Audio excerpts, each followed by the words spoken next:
기도하시겠습니다. 좋으신 하나님 감사합니다. 새로운 날을 허락해 주셔서 가장 첫 시간 주님 앞에 나와 엎드려 기도함으로 새로운 하루를 출발하오니 우리 기도에 응답하시고 우리가 알지 못하는 크고 은밀한 역사가 일어나는 복된 하루가 되게 하여 주시옵소서. 나만 위해 사는 이기적인 삶이 아니라 다른 사람을 위해서 살아가는, 이웃을 내 몸과 같이 사랑하는 복된 그리스도인의 삶을 살아가게 하여 주시옵소서. 여러 가지 답답하고 괴로운 마음으로 주님 앞에 엎드린 심령들, 이 시간에 기도하다가 놀라운 살아계신 하나님의 응답을 체험하는 귀한 새벽이 되게 하여 주시옵소서. 예수 그리스도의 이름으로 기도 올리옵나이다. 아멘. 오늘 함께 묵상하실 말씀은 데살로니가전서 2장 13절부터 20절까지의 말씀입니다. 이러므로 우리가 하나님께 끊임없이 감사함은 너희가 우리에게 들은 바 하나님의 말씀을 받을 때에 사람의 말로 받지 아니하고 하나님의 말씀으로 받음이니 진실로 그러하도다. 이 말씀이 또한 너희 믿는 자 가운데에서 역사하느니라. 형제들아, 너희가 그리스도 예수 안에서 유대에 있는 하나님의 교회들을 본받은 자 되었으니 그들이 유대인들에게 고난을 받음과 같이 너희도 너희 동족에게서 동일한 고난을 받았느니라. 유대인은 주 예수와 선지자들을 죽이고 우리를 쫓아내고 하나님을 기쁘시게 하지 아니하고 모든 사람에게 대적이 되어 우리가 이방인에게 말하여 구원받게 함을 그들이 금하여 자기 죄를 항상 채움에 노하심이 끝까지 그들에게 임하였느니라. 형제들아, 우리가 잠시 너희를 떠난 것은 얼굴이요 마음은 아니니 너희 얼굴 보기를 열정으로 더욱 힘썼노라. 그러므로 나 바울은 한 번 두 번 너희에게 가고자 하였으나 사탄이 우리를 막았도다. 우리의 소망이나 기쁨이나 자랑의 면류관이 무엇이냐? 그가 강림하실 때 우리 주 예수 앞에 너희가 아니냐? 너희는 우리의 영광이요 기쁨이니라. 아멘. 오늘은 데살로니가전서 2장 13절부터 20절까지의 말씀으로 살아있는 교회입니까? 살아있는 교회입니까? 라는 제목의 말씀을 함께 나누고 기도하는 시간을 갖겠습니다. 30년을 목회하면서 신앙 잡지 펄핏을 발행한 스피노스 조디아티 목사님은요, 살아있는 교회와 죽어가는 교회를 이렇게 설명하셨습니다. 살아있는 교회는 교회, 주차장 등 공간의 문제가 늘 있다. 죽어가는 교회는 공간을 염려하지 않는다. 살아있는 교회는 항상 변화한다. 죽어가는 교회는 늘 똑같다. 살아있는 교회는 아이들과 소년, 소녀들의 제잘거리는 소리로 늘 시끄럽다. 죽어가는 교회는 죽은 듯이 조용하다. 살아있는 교회는 언제나 일꾼이 부족하다. 죽어가는 교회는 일꾼을 찾을 필요가 없다. 살아있는 교회는 언제나 예산을 초과해서 쓴다. 죽어가는 교회는 은행에 잔고가 많다. 살아있는 교회는 새 얼굴의 이름을 알기 어려워 애를 먹는다. 죽어가는 교회는 해를 거듭해도 그 사람이 그 사람이다. 살아있는 교회는 선교 사업이 활발하다. 죽어가는 교회는 교회 안에서만 움직인다. 살아있는 교회는 주는 자로 차 있고 죽어가는 교회는 티내는 자들로 차 있다. 살아있는 교회는 믿음 위에 운행되고 죽어가는 교회는 인간적인 판단 위에 운행된다. 살아있는 교회는 배우고 봉사하기에 바쁘고 죽어가는 교회는 쉬고 편안하다.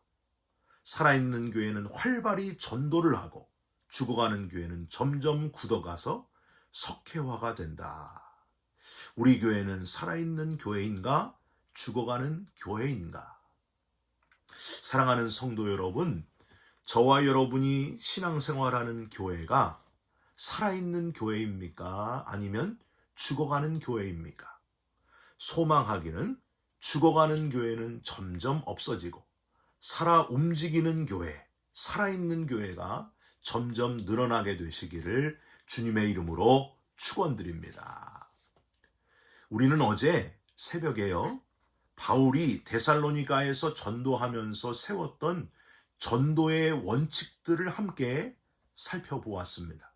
바울이 철저하게 원칙을 지키면서 심혈을 기울여 전도한 데살로니가에는요, 사실 유대인들이 자체 회당을 가지고 있을 정도로 많은 유대인들이 일찍부터 와가지고 그 도시에 거주하고 있었습니다. 바울은 많은 핍박이 있었지만은 아이를 친자식처럼 대하는 그 유모의 마음으로 손수 밤낮으로 천막 짓는 일을 겸하면서 열정적으로 복음을 전했습니다. 그 결과 데살로니가 교회는 약간의 경건한 유대인들이 복음을 받아들이긴 했으나 대부분은 헬라계 이방인들이 많았다고 하는 겁니다. 뿐만 아니라 사도행전 17장 4절에 보시면요, 적지 않은 귀부인들도 있었던 것을 우리는 알게 됩니다. 데살로니가 교회가 크게 부흥할 때에 사탄의 방해 공작도 만만치 않았습니다. 율법주의적인 유대인들이요, 괴한들을 선동해서 매수하고 교회를 아주 가혹하게 핍박했습니다. 얼마나 핍박이 심했는지요, 사도행전 17장 10절을 보시면 밤에 형제들이 이 바울을 베레아로 도피시키기까지 했다, 그렇게 되어 있습니다. 그러니까 여러분, 바울의 심정이 어땠을까요? 데살로니가 교회를 핍박 중에 남겨두고 혼자서 떠났으니 늑대가 득실거리는 그 들판에 갓난아기를 떼어놓고 간 그 엄마의 심정이 아니었겠습니까? 참 마음이 아프고 괴로웠던 바울의 마음, 여러분 오늘 본문 17절에 그 바울의 심정이 슬쩍 나타나 있습니다. 형제들아, 우리가 잠시 너희를 떠난 것은 얼굴이요 마음은 아니니 너희 얼굴 보기를 열정으로 더욱 힘썼노라. 그러니까 바울의 마음이 아직도 데살로니가에 계속 남아 있다는 거예요. 바울은 기회가 있는 대로 되도록이면 빨리 데살로니가로 돌아가기를 원했습니다. 그런데 사탄이 가만히 있을 리가 없지요. 18절 한번 보세요. 그러므로 나 바울은 한 번, 두 번 너희에게 가고자 하였으나 사탄이 우리를 막았도다. 즉 유대인들이 더 심한 핍박을 함으로 인해서 바울은 베레아에서 아덴으로, 그리고 아덴에서 고린도로 가야만 했습니다. 자, 이런 상황에서 바울의 데살로니가 교회를 향한 그리움은 점점 더 심해져 갔습니다. 데살로니가를 다녀오는 여행객들이나 또는 교우들로부터 데살로니가 교회 소식을 빠짐없이 전해 듣고, 또한 3장 2절에 보면은요, 동역자인 디모데를 데살로니가에 보내가지고 사정을 자세히 알아보도록 했던 것을 우리는 알게 됩니다. 참 다행이고 기뻤던 것은 데살로니가 교회 성도들이 핍박 속에서도 든든히 아주 견고히 서 있을 뿐만이 아니라 다른 교회의 본이 될 정도로 잘 성장해 가고 있었습니다. 오늘 본문은요, 바울이 이 사실을 하나님 앞에 감사하면서 과거에 데살로니가에서 선교, 전도할 때의 상황을 기억하고 있는 그런 본문입니다. 우리는 이 바울의 기억 속에서 데살로니가 교회가 살아있는 교회였구나, 죽어가는 교회가 아니라 살아 움직이는 교회였구나 하는 것을 발견하면서 귀한 교훈을 얻을 수 있습니다. 첫 번째로 데살로니가 교회는 복음을 하나님의 말씀으로 받아들였던 살아있는 교회였다 하는 사실입니다. 13절을 한번 보세요. 이러므로 우리가 하나님께 끊임없이 감사함은 너희가 우리에게 들은 바 하나님의 말씀을 받을 때에 사람의 말로 받지 아니하고 하나님의 말씀으로 받음이니 진실로 그러하도다. 이 말씀이 또한 너희 믿는 자 가운데에서 역사하느니라. 당시에 헬라 지역의 일반적인 풍조는요, 새로운 철학과 종교 사상을 아주 사념적으로 즐기는 그런 경향이 있었어요. 많은 사람들이 광장에 모여가지고 철학을 듣고 종교를 듣고 논쟁하면서 시간을 보내는, 그게 아주 일반적인 사회 상황이었습니다. 그래서 진리보다는 궤변과 쓸데없는 랭귀지 게임이 많았다고 하는 거예요. 폼을 잡고 철학을 이야기하고 종교를 이야기하고 이러면서 시간을 보내는 거예요. 그게 사회적인 풍조였다니까요. 여러분, 제가 신학교를 다닐 때 보니까 건강한 신학 논쟁이 이루어질 때도 있었지만은 자유로운 신학적인 사고를 가지는 것은 좋은데 너무 쓸모없는 그런 논쟁을 하는 시간도 또한 많았습니다. 전혀 복음하고는 상관없는 끝이 없는 말싸움으로 논쟁을 하다 끝나면은요, 얼마나 허무했는지 몰라요. 바로 이 헬라 지역의 그 상황이 그런 상황이었다는 거예요. 쓸데없는 논쟁, 철학, 종교적인 분쟁, 논쟁을 하면서 해결이 나지 않는 그런 걸로 시간을 보내고 있었습니다. 그래서 바울의 복음을 신기하게 듣기는 하는데 다 듣고 나서 어떻게 했을까요? 비웃기도 하고 조롱하기도 하고 다음에 다시 얘기하자. 냉담한 태도가 아주 많았다고 하는 거예요.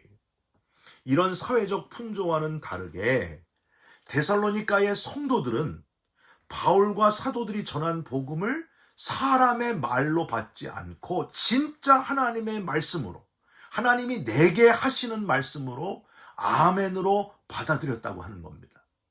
하나님의 말씀으로 받음이니 라는 그 문장에서 이 받는다라는 단어가 헬라어로 데코마이거든요. 이 데코마이가 뭐냐 하면 손님을 접대할 때에 아주 따뜻하게 환영하면서 받아들인다, 그런 뜻이에요. 그러니까 바울과 전도자들이 복음을 전할 때에 데살로니가 성도들은 비꼬거나 조롱하기 위한 마음, 아주 삐딱한 마음으로 들은 게 아니라 적극적으로 내게 꼭 필요한 하나님이 이 순간에 내게 무엇을 말씀하시는지를 귀 기울여 듣고 아멘으로 받아들이는 사람들이었다. 사랑하는 성도 여러분, 교회 목사님들이 또 설교자들이 말씀을 전할 때에 그 순간만큼은 하나님이 그 목사님의 입을 통해서 바로 내게 지금 뭘 말씀하시는지를 파악하는 것이 아주 중요합니다. 비판의 눈으로 하나님이 아닌 인간의 말로 듣는 순간 설교 중에 하나님이 내게 하시는 말씀은 들려지지를 않습니다. 마태복음 7장 6절에는요.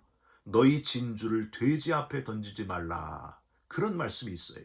여러분, 무슨 뜻일까요? 아무리 귀한 진주도 돼지, 먹을 것만 생각하고 있는 돼지에게는 그저 딱딱한 돌밖에는 안 된다는 거예요. 똑같은 말씀인데도 전하는 자도 중요하지만은 듣는 자도 아주 중요하다는 거예요. 그걸 받아들일 적극적인 자세가 필요하다는 겁니다. 하나님이 오늘 이 시간 내게 뭘 말씀하시는가? 지금 내 상황에서 저게 바로 내게 들려주시는 말씀이구나, 아멘 하고 받아들이는 것이 중요하다는 겁니다. 두 번째로, 데살로니가 교회는 고난을 기꺼이 참아내는 살아있는 교회였다 하는 사실입니다. 데살로니가 시는 헬라 신화의 본산인 올림푸스 산이 있는 곳이고요. 그곳 주민들은 조상 대대로 신전에 그 우상들에게 정성껏 제사를 지내오던 그런 사람들이었습니다. 우상 숭배가 우상 숭배인지도 모르고 날 때부터 우상 숭배가 일반화된 자들이 많았다는 거예요. 이런 상황에서 데살로니가 성도들이 우상을 버리고 하나님만을 섬기게 되었을 때에 모진 핍박이 올 수밖에 없었습니다. 데살로니가 교회 성도들은요, 가족이나 친족들로부터 모욕을 당했고 협박을 당하고 조롱을 당했습니다. 아까 말씀드린 대로 데살로니가 교회에는 적지 않은 귀부인들도 있었다 그랬잖아요. 이 귀부인들의, 부녀자들의 믿지 않는 남편, 여러분, 이들이 얼마나 이 여인들을 핍박했겠습니까? 얼마나 이들을 힘들게 했겠습니까? 눈물나게 감사한 것은 이렇게 가족이나 친족들이 힘들게 하는 것이 사람 마음을 가장 흔들리게 할 수밖에 없는데, 당시 데살로니가 교회 성도들은 그럼에도 불구하고 외롭지만 고군분투하면서 신앙생활을 이어갔고 목숨까지 내걸고서 신앙을 지켰다고 하는 사실입니다. 바울은 데살로니가 교회 성도들에게 데살로니가 교회뿐만이 아니라 이 땅의 모든 하나님이 세우신 교회들이 같은 고난을 당한다 하는 사실을 상기시키면서 이들을 위로하고 격려했습니다. 사탄은 우는 사자와 같이 두루다니며 삼킬 자를 찾기에 최종 심판할 때까지 흔들리지 말며 신앙을 지켜라 하면서 격려했던 바울. 여러분 15절과 16절을 한번 보세요. 유대인은 주 예수와 선지자들을 죽이고 우리를 쫓아내고 하나님을 기쁘시게 하지 아니하고 모든 사람에게 대적이 되어 우리가 이방인에게 말하여 구원받게 함을 그들이 금하여 자기 죄를 항상 채움에 노하심이 끝까지 그들에게 임하였느니라. 즉 유대인들이 특히 배척하고 핍박하는 데 힘썼는데 바울은 이런 핍박자들에 대하여 제일 중요한 메시지, 즉 핍박받는 그리스도인을 위로할 분은 오직 예수 그리스도시다. 오직 주님밖에 없다. 이걸 강조하면서 표현하고 있습니다. 19절이 우리의 소망이나 기쁨이나 자랑의 면류관이 무엇이냐? 그가 강림하실 때 우리 주 예수 앞에 너희가 아니냐? 20절 너희는 우리의 영광이요 기쁨이니라. 즉 우리의 소망이요 기쁨이요 자랑의 면류관은 바로 예수님이 다시 오실 때에 강림하실 때에 우리 주 앞에 자랑스럽게 서게 될 너희들이 아니겠느냐. 선한 싸움 다 싸우고 의의 면류관을 받을 이들, 지금은 핍박받고 괴롭고 슬플 수밖에 없지만은 영광의 면류관을 받아 쓰게 될 그날이 오고 있으니 지금은 핍박받아 괴롭고 슬플 수 있으나 영광의 면류관을 받게 될 그날을 소망하는 너희가 바로 우리의 영광이요 기쁨이다. 그때가 되면 이 땅에 가지고 있는 모든 것들은 다 쓰레기 배설물과 같이 아무 쓸모없는 것에 지나지 않을 것이다. 그러나 믿음을 지킨 너희는 영원까지 주관하시는 최후 승리자 예수 그리스도 앞에서 영광이요 기쁨이니라. 여러분 이게 바울의 마음이었다고 하는 거예요. 여러분 찬송가 336장, 옛날 통일 찬송가 383장 1절이 뭡니까? 환난과 핍박 중에도 성도는 신앙 지켰네. 이 신앙 생각할 때에 기쁨이 충만하도다. 성도의 신앙 따라서 죽도록 충성하겠네.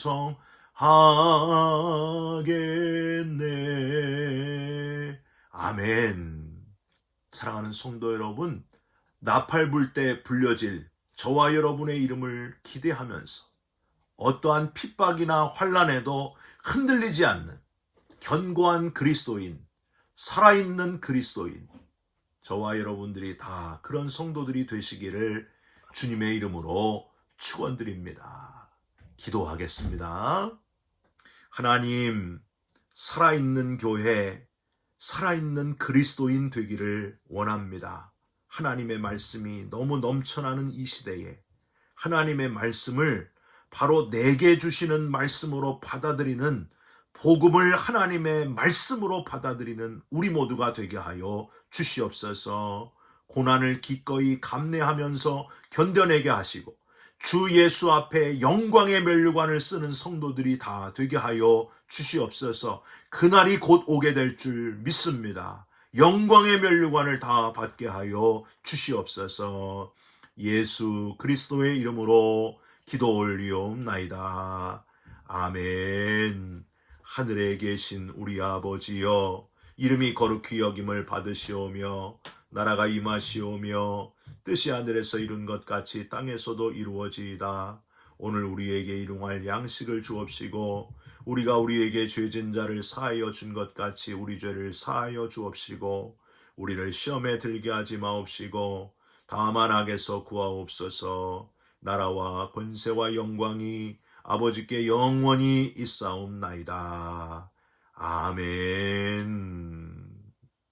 사랑하는 성도 여러분, 살아있는 교회, 데살로니가 교회 성도들이 다 되시기를 주님의 이름으로 부탁드립니다. 죽어가는 교회 되지 않도록 예민하시기를 바랍니다.